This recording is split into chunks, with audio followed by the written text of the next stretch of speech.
Olá, meu nome é Luísa, eu sou mestre em Estudos Comparados de Literatura de Língua Portuguesa pela FEFELESH USP e hoje eu vim apresentar minha comunicação para o primeiro colóquio internacional Literatura e Imprensa, organizado pela Unicamp e pela Université Laval.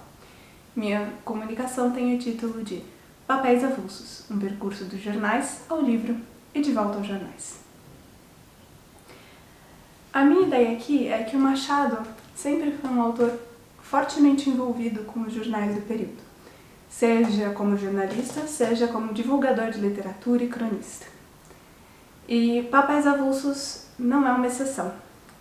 A coletânea teve todos os seus 12 contos publicados originalmente em jornais.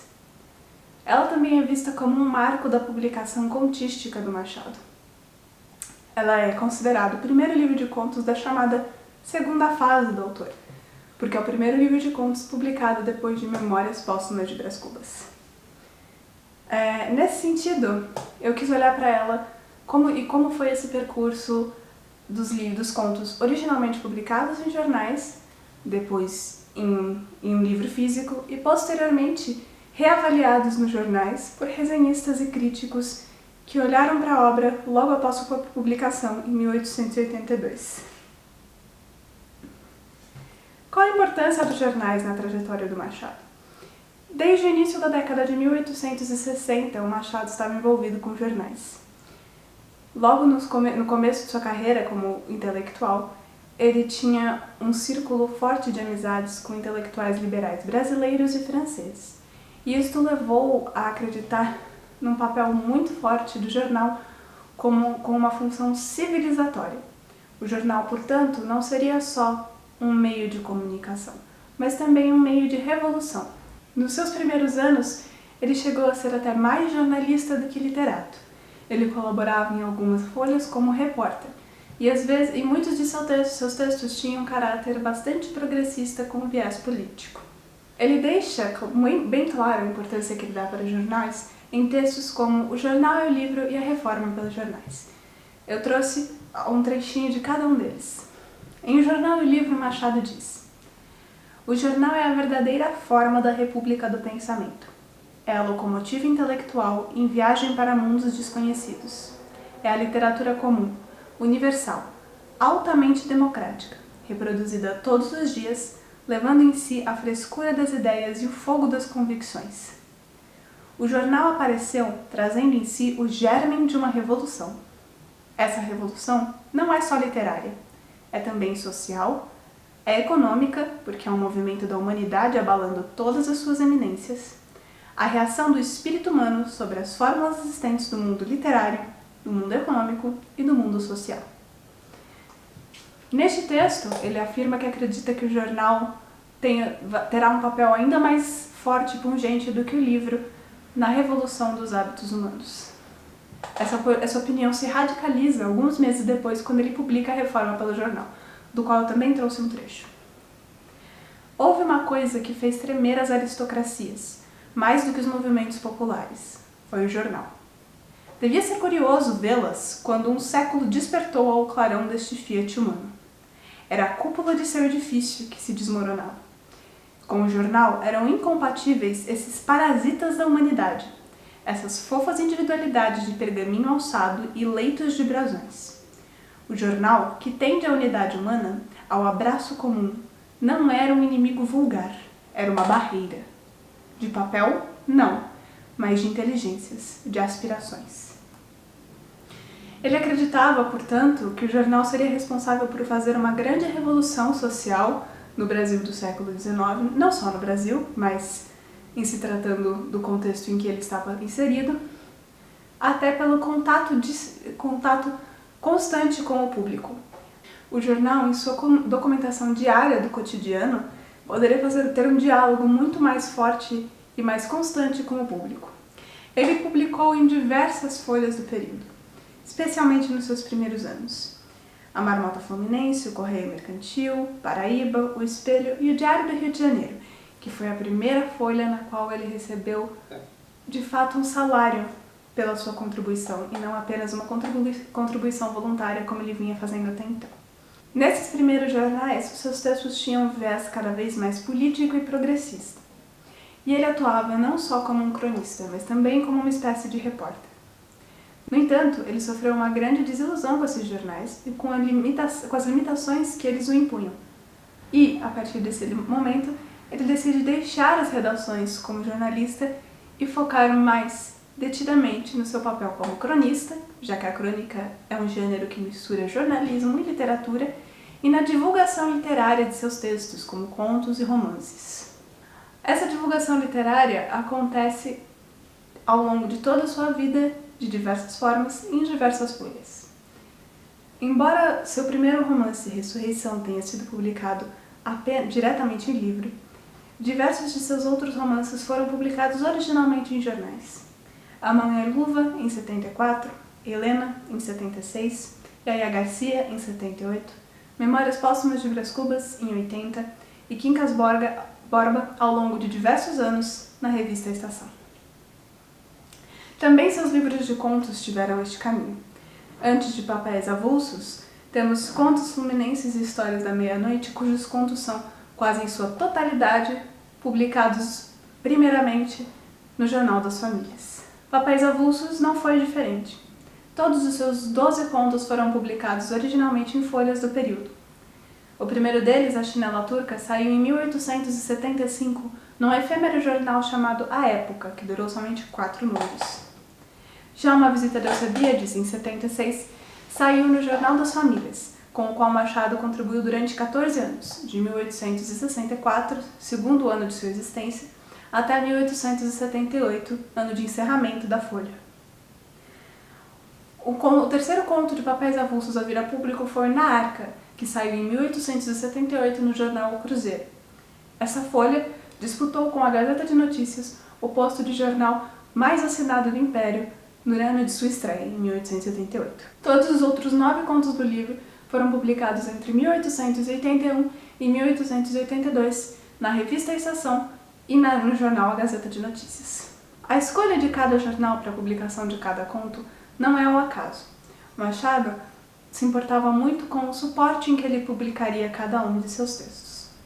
Como alguns exemplos, temos a própria A Chinela Turca, cujo tema principal é o teatro, e foi publicado em um jornal que tinha na arte dramática um de seus temas fundantes.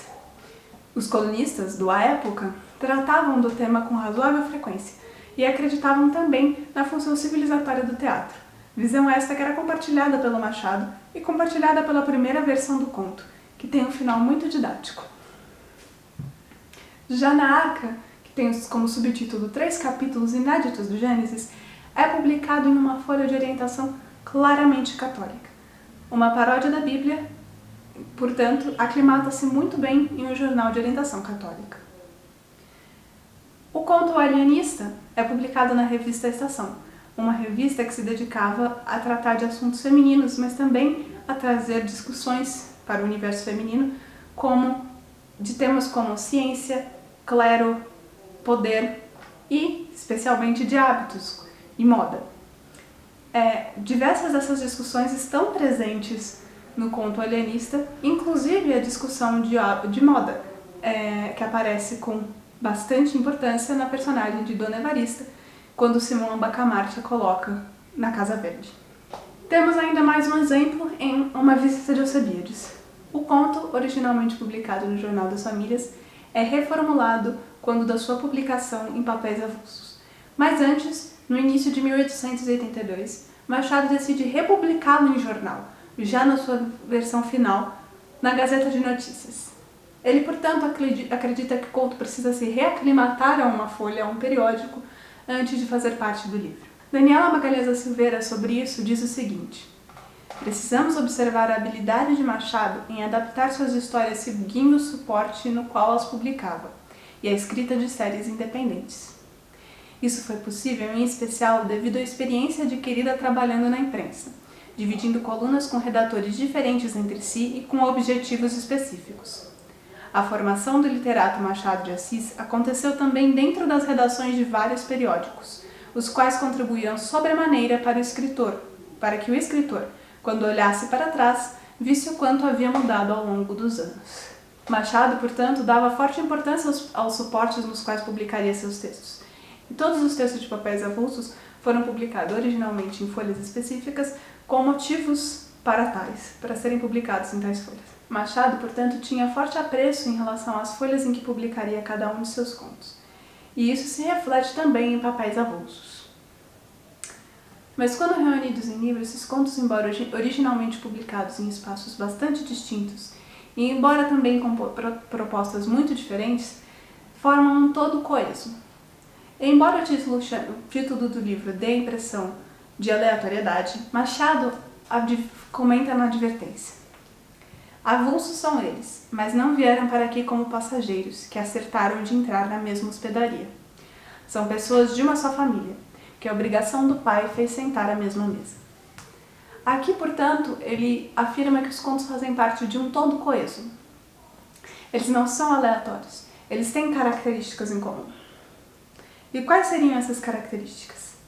Essas narrativas, quando vistas em conjunto, elas adquirem novos sentidos e alguns elementos que talvez passassem desapercebidos numa primeira leitura em folhas do período ganham força.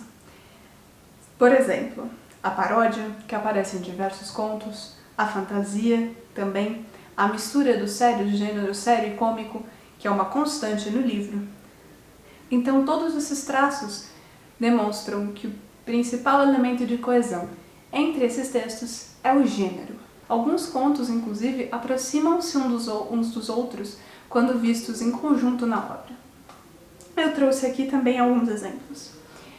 Na Arca é um conto que foi publicado em 1878 no Jornal Católico, e O Segredo do Bonzo foi publicado em 1882 na Gazeta de Notícias. Entretanto, os dois têm algo de similar entre eles. Os dois são paródias de obras célebres na cultura ocidental, a Bíblia e as Peregrinações de Fernão Mendes Pinto.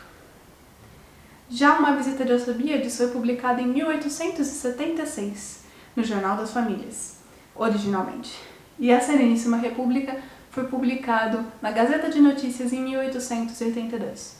No entanto, ambos trazem a fantasia como elemento fundante. Esse livro retorna aos jornais poucos dias após a sua publicação, em 27 de outubro de 1882. Os críticos passam a fazer diversas resenhas em diversas folhas distintas e dão seus pareceres sobre os contos da obra. Diversos deles apontam características na obra que depois iriam reaparecer ao longo das críticas dos séculos seguintes. A confusão gerada pela publicação de Memórias Póstumas de Brás Cubas, como aponta Hélio de Seixas Guimarães, vai aos poucos se dissipando, e muitos desses críticos apontam já alguns traços que associam papéis avulsos a Memórias Póstumas e que depois seriam reforçados. Por exemplo, fala-se muito em uma primeira e uma segunda fase, e Memórias Póstumas e Papéis Avulsos são considerados ambos livros desta segunda fase. Fala-se também muito em um Machado filosófico, em um Machado que pratica um humorismo triste. Essas percepções são revistas e retrabalhadas pelas críticas dos séculos XX e XXI. O livro também é um sucesso de crítica. Diversos dos resenhistas fazem elogios não só à obra, como também ao autor como um todo, chamando-o, por exemplo, de distinto literato. O livro também é um sucesso entre o público letrado do século XIX. Em 1885, ele volta a figurar nos jornais quando a Folha A Semana realiza um plebiscito literário, pedindo aos seus leitores que elejam o melhor romance, o melhor drama, a melhor comédia e o melhor livro de contos. Papéis Avulsos leva o título de melhor livro de contos, e em segundo lugar fica História Sem Data, livro até mais recente do autor, lançado em 1884. Papéis Avulsos, portanto, não só é um sucesso entre os críticos do período, mas também como o público alfabetizado do século XIX. O professor Dr. Tiago Miossala e eu tivemos a oportunidade de analisar as críticas publicadas sobre papéis avulsos nos jornais do período, e isso deu origem a um artigo publicado para Machado de Assis em linha. Nele, dizemos o seguinte: a recepção de tal coletânea de contos, quando se tem em vista as leituras anteriormente empreendidas de Memórias Póstumas, revela certa familiarização da crítica com a dita segunda maneira iniciada pelo satírico e defunto autor Brás Cubas. Além disso, torna mais patentes as articulações do binômio humorismo e pessimismo filosófico na obra machadiana, que, a partir de então, passa a ser concebida e resenhada. Para finalizar, eu gostaria de dizer que, embora Papéis Avulsos percorra um percurso que não era incomum no período, afinal de contas, muitos dos livros do próprio Machado fazem este percurso também, do jornal ao livro, de volta ao jornal, ele traz uma característica interessante e diferente de outros. 3 de seus contos foram publicados cronologicamente antes de Memórias Póstumas de Brás Cubas, ou seja, cronologicamente antes da chamada segunda fase, como vista até pelos próprios críticos da época. No entanto, nenhum desses críticos vê uma discrepância entre esses 3 contos e a obra como um todo. Eles se aclimatam muito bem aos seus irmãos publicados entre 1881 e 1882. É possível observar, enfim, que diversos desses críticos enxergam na obra um todo coeso e organizado. E que esses 3 contos, publicados originalmente em jornais e com sentidos adequados aos jornais que foram seus primeiros veículos de publicação, fazem parte desta família de papéis avulsos, e que os críticos jornalistas do período conseguiram identificar muito bem. Muito obrigada pela atenção.